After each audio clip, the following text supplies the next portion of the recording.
जब आप पंचक्रम का सिलेबस देखेंगे तो सिलेबस का जो फर्स्ट पॉइंट होता है इंट्रोडक्शन, वो हमने आपको कंप्लीट करवा दिया है। अब उसके सेकंड पॉइंट में चलेंगे सिलेबस का, तो उससे होता है स्नेहन से शुरू करते हैं। ठीक है, तो आपको ये तो क्लियर है स्नेहन क्या होता है, एक प्रकार का पूर्व कर्म होता है। तो स्नेहन के बारे में पढ़ते हैं। तो सबसे पहले हम लोग देखेंगे स्नेह का परिचय क्या होता है। तो देखो, स्नेह का सामान्य अर्थ होता है स्निग्ध। स्नेह का सामान्य अर्थ क्या होता है? स्निग्ध। और वह प्रक्रिया जिसके द्वारा स्निग्ध किया जाए वह क्या कहलाता है? स्नेहन कहलाता है। तो आपको यहाँ दो बातें क्लियर हुई। स्नेही मतलब क्या होता है? तो स्निग्ध होता है।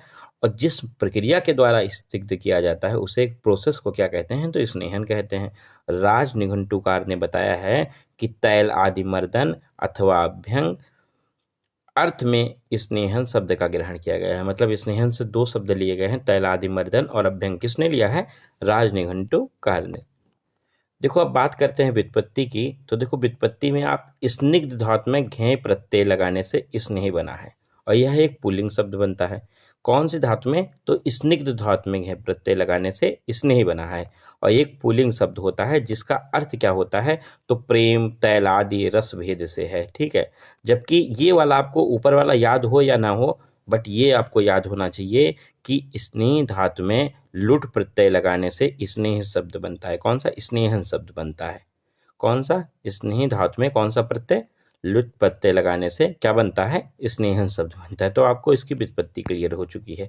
अब बात करते हैं इसके परिभाषा की। और परिभाषा आपको इसकी हिंदी या इसका श्लोक याद होना चाहिए, और आपको श्लोक की मैं ट्रिक बताऊंगा, उस हिसाब से आप जब याद करोगे तो आपको बहुत आसानी से याद हो जाएगा। वो श्लोक देखो है, स्नेह स्नेहम स्नेह विषयंदम मार्दवम क्लेद कारकम। तो इस प्रकार से आपको श्लोक याद करना है कि स्नेहम स्नेह विषयंदन मार्दव क्लेद कारकम, चरक सूत्र का श्लोक है। तो इसे आप याद करने का एक ट्रिक अप्लाई कीजिए।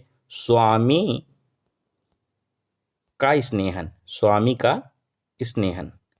तो जब आप स्वामी का स्नेहन करके याद कर लेंगे तो स्नेहन से आपको पता चल जाएगा कि ये श्लोक किसका है? स्नेहन का है। तो ये बात यहाँ से क्लियर होगी। और देखो, स्वामी से क्या होगा? तो स्नेही ले लोगे, आधा सा से स्नेही लोगे, वा से क्या लोगे? तो विषयंदन ले लोगे, मी से क्या लोगे? मार्दव ले लोगे, मार्दवम, और का से क्या लोगे? क्लेद कारकम लोगे। तो स्वामी जी का स्नेहन से आपको स्नेहम, स्नेह विषयंदन, मार्दवम, क्लेद कारकम, इस प्रकार से ये श्लोक याद हो जाएगा। तो हिंदी देखते हैं इसकी। जिस क्रिया के द्वारा शरीर में क्या कराया जाए? चिकनापन लाया जाए, स्निग्धता लाया जाए। ठीक है, दोषों का विलयन हो। ठीक है, श्रवणशीलता हो, कोमलता, जलीय घटकों का प्रमाण बढ़कर क्लेदता, चिपचिपापन उत्पन्न होती है, उस प्रोसेस को क्या कहते हैं? वो स्नेहन कहलाता है। तो ये हमको परिभाषा याद हो गया। और देखो, ऐसे आपको सबका मतलब समझना हो तो स्नेह क्या करेगा? तो स्नेह स्निग्धता लेके आएगा। विषयंदन मतलब दोषों का विलयन होना। ठीक है, और मार्दव मतलब मार्दवम होना। ठीक है, कोमलता होना। और क्लेद कारक मतलब गीलापन होना। मतलब गीलापन, क्लेदता, चिपचिपापन कैसे होगा? जब जलीय घटक का प्रमाण बढ़ जाएगा। तो इस प्रकार से आप श्लोक और हिंदी इसकी याद रखेंगे। देखो, वमन आदि कर्मियों का सम्यक प्रकार से निष्पादन के लिए उन कर्मों से पहले स्नेहन कर्म करना परम आवश्यक होता है। ये हमें बहुत पहले से क्लियर है कि अगर हमें कोई भी प्रधान कर्म, पंचकर्म करना है तो सर्वप्रथम हमको क्या करना है? वमन आदि कर्मों करने से पहले हमको क्या करना है? पूर्व कर्म करना है। पूर्व कर्म बोले तो स्नेहन स्वेदन हमको करना होता है। तो यहाँ यही लिखा है कि वमन आदि कर्मों को अगर सम्यक रूप से निष्पादन करना चाहते हैं तो उसके लिए आपको पहले क्या करना चाहिए? स्नेहन कर्म करना चाहिए। ये बहुत ही आवश्यक होता है। अब बात करते हैं स्नेह के कुछ गुण होते हैं जो स्नेह में यूज किया जाएगा। स्नेह, उसके कुछ गुण होते हैं। तो सबसे पहले हम लोग इसकी थोड़ा सा देखते हैं कि स्नेह जो होता है, स्नेहन द्रव्यों में कौन सा महाभूत प्रधान होता है स्नेह में? तो जल और पृथ्वी, जलीय एवं पृथ्वी गुणों की अधिकता होती है। तो यहाँ आप जेपी याद कर लोगे, जे फॉर जलीय और पी फॉर पार्थिव। तो स्वामी जी का जाप ऐसे करके याद कर लोगे तो भी सही है। स्वामी जी का जाप या स्वामी जी जप करते हैं तो स्वामी जी से आपको बहुत सारी चीज़ें याद हैं। स्वामी से आपको, स्वामी का कैसे याद है पता है? स्वामी से आपको स्नेह याद है, विषयंदन याद है, मार्दोम याद है, क्लेक आदि कर्म। और जब जाप याद कर लोगे तो आपको ये भी याद रहेगा कौन से महाभूत की अधिकता होती है। तो आप बहुत आसानी से बता दोगे स्नेह द्रव्य में जलीय एवं पार्थिव गुणों की अधिकता होती है। और देखो, उनमें निम्न गुण होते हैं जो शोधन कर्म में उपयोगी होते हैं। मतलब देखो, जो यहाँ आप सब पढ़ लिए, जो अदर जगह ये सारी जगह ये अगर काम करेगा तो लाएगा तो लिखोगे आप। तो ये इसमें गुण होते हैं और ये क्या काम करते हैं, तो शोधन कर्म में उपयोगी होते हैं। तो देखो हम पढ़ लेते हैं कि स्नेह द्रव्य के कितने गुण होते हैं। तो देखो लिखा है स्नेह के द्रव्यम सूक्ष्मम सरम स्निग्धम पिच्छलम गुरु शीतलम प्रायो मंदम मृदु चा यत द्रव्यम स्नेहिमतम। चरक सूत्र का श्लोक है, आपको याद करना चाहिए। द्रव्यम सूक्ष्मम सरम स्निग्धम पिच्छलम गुरु शीतलम प्रायो मंदम मृदु चा यत द्रव्यम स्नेहिमतम। देखो एक एक करके हम लोग पढ़ते हैं। तो द्रव जो होता है वो क्या करता है, द्रव मतलब लिक्विड। लिक्विड क्या करता है, तो जो गुण हमारे शरीर में क्या करे, क्लेदन का कार्य करता है, ठीक है, द्रव को बढ़ा देता है, लिक्विडिटी को बढ़ा देता है। इस गुण से शरीर में क्या आती है, तरलता आती है। साथ में दोषों का विलयन होता है, स्थान च्युति होती है और श्रवण होता है और प्लावन होता है। बोले तो दोषों का विलयन हो जाता है, द्रव बढ़ता है तो दोषों का क्या होता है, विलयन देखने को मिलता है। स्थान च्युति मतलब अपने स्थान को छोड़कर दोष अलग चले जाते हैं, श्रवणता बढ़ती है और प्लावन बढ़ता है। देखो सूक्ष्म क्या होता है, तो सूक्ष्म हेमाद्री ने सूक्ष्म को विवरणशीलता कहा है, ठीक है, विवरणशील कहा है, ठीक है। हेमाद्री ने क्या बोला है सूक्ष्म को, तो विवरणशील कहा है। अर्थात घटकों को अलग अलग करना, मतलब सूक्ष्म का काम होता है घटकों को अलग अलग करता है। और जब अलग अलग घट हो जाएंगे तो इस गुण के कारण वो सूक्ष्म छिद्रों में प्रवेश कर, जब घटक अलग अलग होंगे तो उनके छिद्र होंगे और उनके सूक्ष्म छिद्रों में ये प्रवेश कर जाता है और वहां जाकर ये अपना काम करता है। तो ये सूक्ष्म गुण होने के कारण ऐसे वर्क करेगा। सर गुण होने के कारण क्या करता है, देखो सर से जिससे ये अनुलोमन होता है वह सर है। क्या, सर गुण के कारण जिससे ये अनुलोमन होता है उसे सर कहते हैं। और इस गुण के कारण सरकने वाला होता है तथा ब्रहणशील होता है। देखो स्निग्ध की बात करते हैं तो स्निग्ध का सामान्य अर्थ क्या होगा, चिकनाहट लेके आना।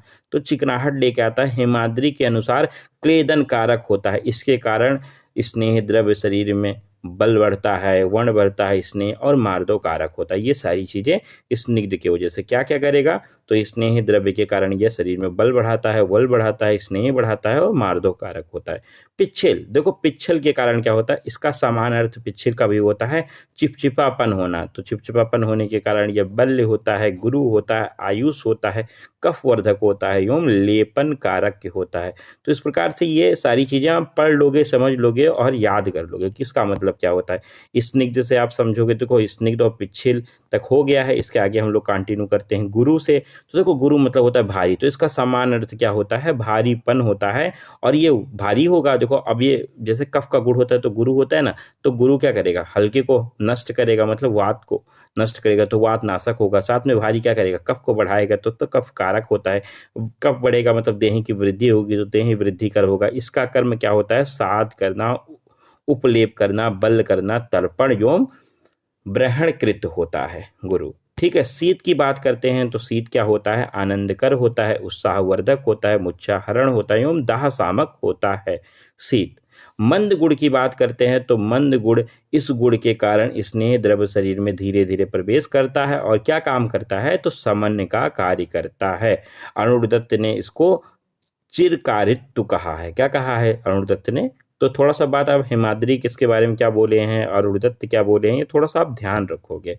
देखो मृदु गुण से क्या होता है, तो मृदु गुण, तो इस गुण के कारण स्नेह द्रव्य शरीर में क्या बढ़ जाता है, शरीर के अवयवों में क्या आती है, कोमलता बनाए रखते हैं। इससे क्या होता है, तो शिथिलीकरण होता है। तो मृदु गुण के कारण क्या होता है, तो इसके कारण स्नेह द्रव्य शरीर के अवयव में कोमलता बनाते हैं, इससे शिथिलीकरण देखने को मिलता है मृदु गुण के कारण। तो इस प्रकार से जो स्नेह के गुण थे उसको हमने पढ़ा और उसमें कौन से महाभूत की प्रधानता होती है ये देखा और साथ में उनके 9 की डिटेलिंग हमने भी करके देखी।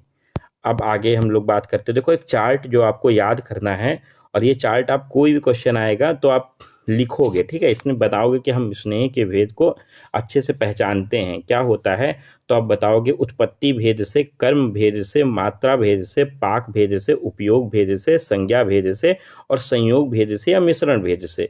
देखो ये हेडिंग मेनली याद होनी चाहिए और हेडिंग आप ऐसे याद करोगे, यूके एमपी यूएस और फिर एक याद कर लोगे संयोग या मिश्रण।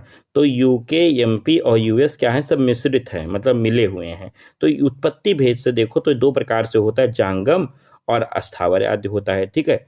तो देखो तो जांगम में क्या हो जाएगा देखो, तो तैल हो जाएगा या क्वाथ हो जाएगा जांग स्थावर में। जांगम की बात करोगे तो जांगम में जैसा कि क्षार हो गया, क्षीर हो गया, घृत हो गया, वसा हो गया, मज्जा हो गया, मतलब चतुर्विध स्नेह जो होते हैं वो हो जाएंगे। ठीक है, आगे यहाँ पे देखोगे आप तो कर्म भेद से क्या होता है, तो 3 प्रकार के कर्म होते हैं, शोधन कर्म करने वाला, समन कर्म करने वाला और ग्रहण कर्म करने वाला। ठीक है, मात्रा भेद से जब बात करोगे तो ये ह्रस्वी मात्रा होती है। ठीक है, ये वाग्भट नहीं मानी है। और हस्व मात्रा होता है, मध्यम मात्रा होता है और उत्तम मात्रा होता है। पाक भेद से देखोगे तो ये आपने रसशास्त्र में पढ़ा है, भैषज कल्प में मृदु पाक होता है, मध्यम पाक होता है, खर पाक होता है। उपयोग भेद से ये 2 प्रकार का होता है, बाह्य और अभ्यांतर। अभ्यांतर में पान के रूप में यूज कर सकते, भोजन के रूप में या बस्ती आदि के रूप में प्रयोग कर सकते, जबकि बाह्य प्रयोगार्थ में अभ्यंग, लेप, उद्वर्तन, मर्दन, परिसेक, धारण, पूरण और पादघात आदि के रूप में प्रयोग कर सकते हैं। संज्ञा भेद से देखोगे तो अच स्नेह देखने को मिलता है, सद्या स्नेह देखने को मिलता है और पंच प्रसृत की पेया आदि रूप में संज्ञा भेद से यूज किया जाता है। जबकि संयोग भेद या मिश्रण भेद से तो ये होता है देखो, एमएल, त्रिवृत, महान, तो ये सब हम लोग आगे डिटेल में पढ़ेंगे तो हमको सब समझ में आएगा। त्रिवृत कितने स्नेह का मिक्सर होता है, महान क्या होता है, यमल क्या होता है। ठीक है, तो इस प्रकार से हमको ये चार्ट भी याद रखना है। तो ये फर्स्ट वीडियो था स्नेहन के ऊपर, इसके मैं 3 से 4 वीडियो में स्नेहन कंप्लीट करवा दूंगा, तो आप कंटिन्यू देखते रहिए।